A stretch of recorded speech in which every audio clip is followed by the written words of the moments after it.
Welcome to Samba Samba. Enjoy the video. In this video, I will explain how to make tomato sauce commercially. Producing delicious, high-quality tomato sauce for the market involves several critical steps, starting with the raw ingredients. We begin by carefully selecting only the ripest, most flavorful tomatoes.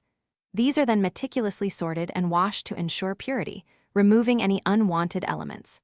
Finally, the clean tomatoes are prepared by coring and crushing them into a rich, pulpy base, ready for the next stage of transformation.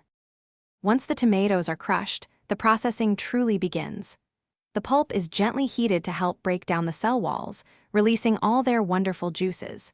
Next, this heated pulp goes through a specialized pulper finisher, which efficiently separates out all the skins and seeds, leaving a smooth, refined tomato liquid.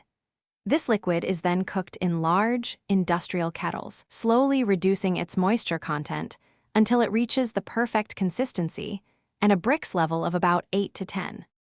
With the sauce reduced to its ideal thickness, it's time for the finishing touches.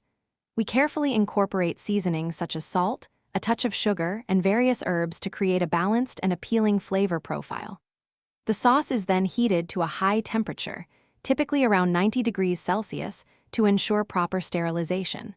While still hot, it is quickly filled into pre-sterilized containers, like glass jars or metal cans, and immediately sealed to preserve its freshness and prevent any contamination. Quality control is paramount throughout the entire process. Before distribution, every batch undergoes rigorous checks for taste, texture, and crucial pH levels, ensuring it is consistently below 4.6 to inhibit bacterial growth.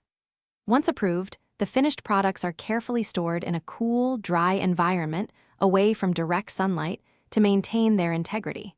Finally, the delicious, commercially produced tomato sauce is ready for efficient distribution to eager customers through various retail and food service channels. Thanks for watching. Consider subscribing if we helped you.